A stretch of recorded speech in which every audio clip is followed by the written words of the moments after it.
அறநிலையத்துறையின் அசையும் மற்றும் அசையா சொத்துக்களின் வருவாய் அதன் புனிதமான நோக்கத்திற்கு மட்டுமே பயன்படுத்தப்படும் அப்படின்னு ஆளுநர் உரையில இடம்பெற்றிருக்கு.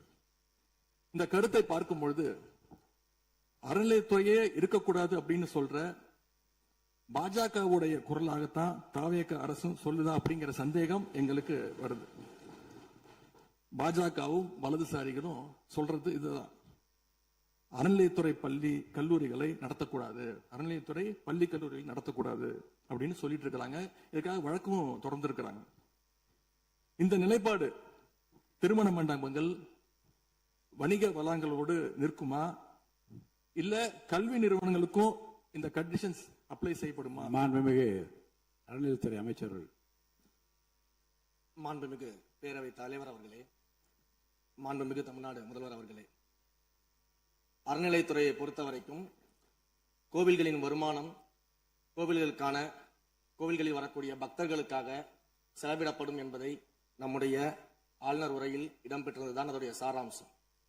இன்னொன்று, சமீபத்தில் வெளியிடப்பட்ட திருமண மண்டபங்கள் மற்றும் வணிக வளாகங்கள் அந்த பணிகள் துவங்கப்படாத பணிகள் நிறுத்தப்பட்டது என்பது இந்த பணிகளை பொறுத்த வரைக்கும் நாம் ஆராய்ந்த வரைக்கும் அந்த கோவில்களில் பொதுமக்களுக்கு தேவையான அடிப்படை வசதிகள், பொதுமக்களுக்கு தேவையான தங்குமிட வசதிகள், பொதுமக்கள் பக்தர்கள் வரப்போது அவர்களுக்கு தேவையான அடிப்படையிலான கழிப்பறை வசதிகள் போன்ற இந்த வசதிகளை மேம்படுத்துவதை காட்டிலும் இவர்கள் கமர்ஷியலாக கோவில்களுக்கு திருமண மண்டபங்கள் கட்டுவதிலும் வணிக வளாகங்கள் கட்டுவதிலும் அதன் மூலமாக வருவாய் ஈட்டுவதை மட்டுமே குறிக்கோளாக வைத்துக் கொண்டு இந்த திட்டங்களை துவங்கியதன் காரணமாக மேலும் அதன் மீது பல்வேறு நீதிமன்ற வழக்குகள் ஸ்டே ஆர்டர்ஸ் இருப்பதனால நாம் அதையெல்லாம் ரத்து செய்து அறிவிச்சிருந்தோம். இதற்கு ஒரே ஒரு உதாரணமாக,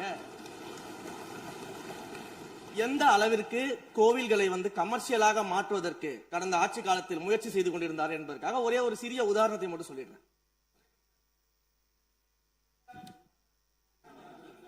அருள்மிகு குன்னூரில் இருக்கக்கூடிய அருள்மிகு விநாயகர் திருக்கோயில், ஏறத்தாழ அந்த கோயில்கள் இருந்து கோயில் நிதியை பயன்படுத்தி 10 கோடி ரூபாய் மதிப்பில ஒரு மல்டி லெவல் கார் பார்க்கிங் வசதியை அந்த கோயிலுக்கு ஏற்படுத்துவதற்கான திட்டத்தை இந்த அரசு அனுமதித்திருக்கிறது. இதற்கு முன்னால் இருந்தக்கூடிய அமைச்சர் அவர்கள் அதை அறிவித்திருக்கிறாங்க. அந்த கோயில்ல ஒட்டுமொத்தமாக மாதத்திற்கு வரக்கூடிய பக்தர்களின் எண்ணிக்கையே 500 தான் ஆவரேஜா. அதே போல அந்த கோவில்களுக்கு அடிப்படையில கழிப்பறை வசதி கூட கிடையாது.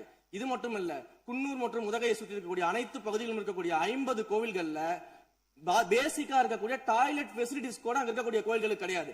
அப்படிப்பட்ட இடங்கள்ல கோயில் நிதியை பயன்படுத்தி எதற்காக மல்டி லெவல் கார் பார்க்கிங் தேவைப்படுது? அப்ப இது கமர்ஷியல் திட்டங்கள் இல்லையா?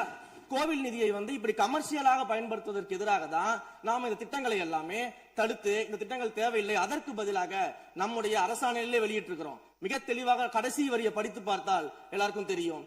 இந்த கோவில் நிதியை பயன்படுத்தி கோவிலும் பக்தர்களும் பயன்பெறக்கூடிய வகையில மாற்று திட்டங்களை உருவாக்கும்ன்ற வரியை நம்ம மென்ஷன் பண்ணியிருந்தோம். எந்த இடத்திலேயுமே மக்கள் பயன்படக்கூடிய கல்வி நிலையங்களையோ இல்ல இது போன்ற மருத்துவ வசதிகளையோ நாம செய்து தரமாட்டோம்னு சொல்லல. இன்னும் சொல்ல போனா கடந்த 5 ஆண்டுகள்ல ஒன்றிய அரசின் நிதி உதவியோடு பழனியில பாத்தீங்கன்னா ஒரு சித்த மருத்துவமனை கட்டுவதற்கான நிதி உதவியை ஒன்றிய அரசு தருவதற்கு தயாராக இருந்தது. ஆனா கடந்த ஆட்சியில அந்த திட்டத்தை அப்படியே கிடப்புல போட்டுட்டு கேட்டா ரெக்கரிங் செலவை எங்களால ஏத்துக்க முடியாது அப்படின்னு சொல்லி கிடப்புல போட்டு வச்சிருந்த இந்த திட்டத்தை நாம இன்றைக்கு கையில் எடுத்து அதை துவங்குவதற்கான ஆய்வில் இறங்கியிருக்கிறோம். அப்ப எந்த இடத்திலையுமே மக்கள் பயன்பெறக்கூடிய திட்டங்களை நாம தடுக்கவும் இல்ல, நாம யாருக்கும் பி டீமாக இருந்து வேலை செய்ய வேண்டிய அவசியமும் இல்ல. கோயில்களின் நிதியை ஒரு காலமும் கமர்ஷியலாக பயன்படுத்த வேண்டிய அவசியமும் மாண்புமிகு தமிழ்நாடு முதலமைச்சர் தலைமையிலான தமிழக வெற்றி கழகத்தின் ஆட்சிக்கு தேவையும் இல்லை. மாண்புமிகு உறுப்பினர் சேகர் பாபு. மாண்புமிகு பேரவைத் தலைவர் அவர்களே, இந்து சமய அறநிலைத்துறை கொடைகள் என்ற ஒரு சட்டம் இருக்கின்றது. அந்த சட்டத்தில் விதி 69 என்ற குறிப்பிடப்பட்டிருக்கின்ற அந்த பணிகள் சட்ட விதிகளுக்கு உட்பட்டு சட்டத்தின் 36 பிரிவிலிருந்து தான் இந்த பணிகள் மேற்கொள்ளப்பட்டன. குறிப்பாக ஏதோ அமைச்சரே முடிவு செய்து திருமண மண்டபங்களையும் வணிக வளாகங்களையும் ஏற்படுத்துவதற்கு உத்தரவிட்டதாக மாண்புமிகு அமைச்சர் அவர்கள் அவைக்கு உண்மைக்கு புறம்பான தகவலை தந்து கொண்டிருக்கின்றார். ஒவ்வொரு திட்டங்களும் அன்றைய காலகட்டத்தில் இருந்த சட்டப்பேரவை உறுப்பினர்களுடைய பரிந்துரையின் அடிப்படையில், சட்டப்பேரவை உறுப்பினர்கள் கேட்டுக்கொண்டதற்கு அடிப்படையில் தான் அனைத்து திட்டங்களும் அந்த காலகட்டங்களில் கொண்டு வரப்பட்டது. அதோடு மட்டுமல்ல, உறுப்பினர் அவர்கள் குறிப்பிட்டு கூறினார், குன்னூரிலே மல்டி லெவல் கார் பார்க்கிங் கொண்டு வரப்பட்டது என்று. அங்கே இருக்கின்ற 56 கோயில்களையும் நான் குன்னூரிலே 5 நாட்கள் ஊட்டியிலே முகாமிட்டு அனைத்து கோயில்களுக்கும் நேரடியாக சென்று ஆய்வு செய்தோம். அந்த ஆய்வின் அடிப்படையில் அந்த திருக்கோயில்களுக்கு வருகின்ற பக்தர்களுடைய அடிப்படை தேவைகளுக்கு வருமானத்தை உயர்த்துவதற்காக குன்னூருக்கு சுற்றுலாவிற்கு வருகின்ற மக்களுடைய வாகனங்கள் போதிய அளவிற்கு பார்க்கிங்களுக்கு இடமில்லாமல் தவிக்கின்ற சூழ்நிலையில் அங்கே மல்டி லெவல் பார்க்கிங் கொண்டு வந்தால் நகராட்சி பரிந்துரையின் அடிப்படையில் வருமானம் பெருகும். அந்த வருமானம் திருக்கோயில்களுடைய மேம்படுத்துகின்ற பணிகளுக்கு உதவும் என்பதற்காகத்தான் அந்த பணிகளை மேற்கொண்டோம் என்பதை மாண்புமிகு அமைச்சர் அவர்களுக்கு இப்போது யார் அறிவுறுத்தி, ஒரு நிமிஷம், யார் அறிவுறுத்தி இந்த அரசாணையை வெளியிட்டிருக்கின்றாரோ அவர்தான் அப்பொழுது ஆணையாளராக இருந்தபோது இதே அறிவுறுத்தின் பேரில் அரசாணையை வெளியிட்டிருக்கிறார் என்பதை பேரவைத் தலைவருக்கு, பேரவைத் தலைவர் வாயிலாக அமைச்சருக்கு தெரிவித்துக் கொள்கிறேன். மேலும் அவர் கூறுவதற்கு எனக்கு பாயிண்ட் ஆஃப் ஆர்டர்ல பதில் கூறுவதற்கு அனுமதிக்க வேண்டும்.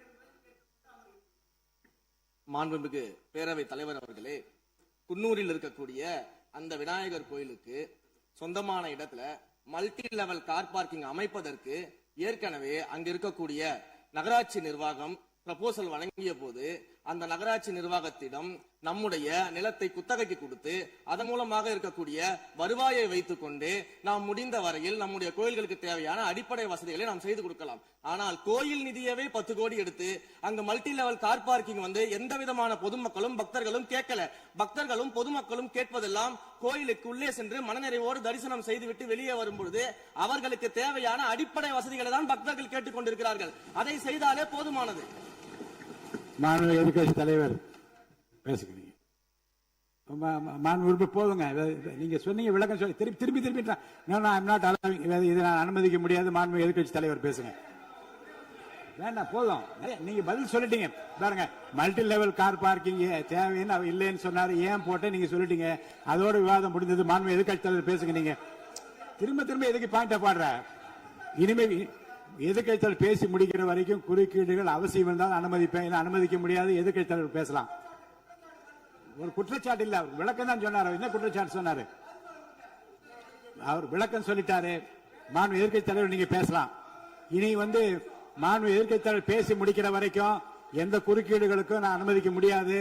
அவசியம் ஏற்பட்டால் விதிகள் உட்பட்டு அனுமதிக்க வேண்டிய உரிமை எனக்கு இருக்கிறது. இப்போது மாண்பு எதிர்கட்சி தலைவர் பேசலாம். சொல்லிட்டீங்க, நீங்க பதில் பாருங்க. அவர் சொன்ன உடனே நீங்க பதில் சொல்லிவிட்டீர்கள். குற்றச்சாட்டு அல்ல, விளக்கம் சொன்னார் அவரு. 10 கோடி ரூபாய்க்கு இந்த இடத்துல 10 கோடி ரூபாய்க்கு கோயில் பணத்தை எடுத்து ஏன் பயன்படுத்தினீங்க, அது வேற எதுக்கு பக்தர்களுக்கு பயன்படு விளக்கம் சொன்னார். அவ்வளவுதான். குற்றச்சாட்டு எப்படி வராது? உங்க மேல குற்றச்சாட்டு வைக்கலையே, தவறா பயன்படுத்துறீங்க, அதுல தவறு நடந்து அவர் சொல்லலையே. அதை குற்றச்சாட்டாக எடுத்துக்கொள்ள முடியாது, விளக்கமாகத்தான் எடுத்துக்கொள்ள முடியும். மாண்புமிகு எதிர்க்கட்சி தலைவர் அவர்கள் பேசலாம்.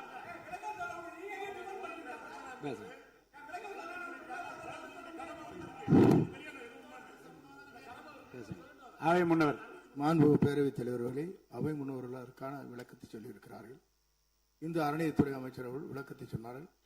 நீங்கள் அதற்கும் விளக்கத்தை கேட்டு பதிலளித்திருக்கிறீர்கள். மீண்டும் அவர் சொல்வதற்கெல்லாம் பதிலளிப்பதற்கு அவை நேரமில்லை. மாண்பு எதிர்க்கட்சி தலைவர் அவர்கள். மாண்பு பேரவைத் தலைவர்களே, முன்னாள் அமைச்சர், அறநிலையத்துறை அமைச்சர் அதற்கான சரியான விளக்கத்தை கொடுத்திருக்கிறார். இப்போ இருக்கக்கூடிய மாண்பு அமைச்சர் அவர்களும் சில விளக்கங்களை கொடுத்திருக்கிறார். கார் பார்க்கிங் ஃபெசிலிட்டி என்பதும் ஒரு அத்தியாவசிய தேவைதான். அது ஒன்றும் தேவையில்லாத எல்லாருமே இப்ப கார் வச்சிருக்கிறாங்க. கோயிலுக்கு வரவங்க கார்லயும் தான் வருவாங்க. எனவே அதுவும் ஒரு தேவைப்படுகின்ற ஒரு வசதி தான். நான் கேட்டுக்கொள்வதெல்லாம், எங்களுடைய ஆட்சியில அறநிலையத்துறை சார்பாக 4 கல்லூரிகளை திறந்திருக்கிறோம். ஆண்டுக்கு 1500 மாணவர்கள் படிச்சுட்டு இருக்கிறாங்க. அதெல்லாம் நீங்க தொடர போறீங்களா, இல்ல அந்த திட்டத்தை கைவிட போறீங்களா அப்படிங்கறத எங்களுடைய உங்களுடைய நிலைப்பாடு என்ன என்பதுதான்.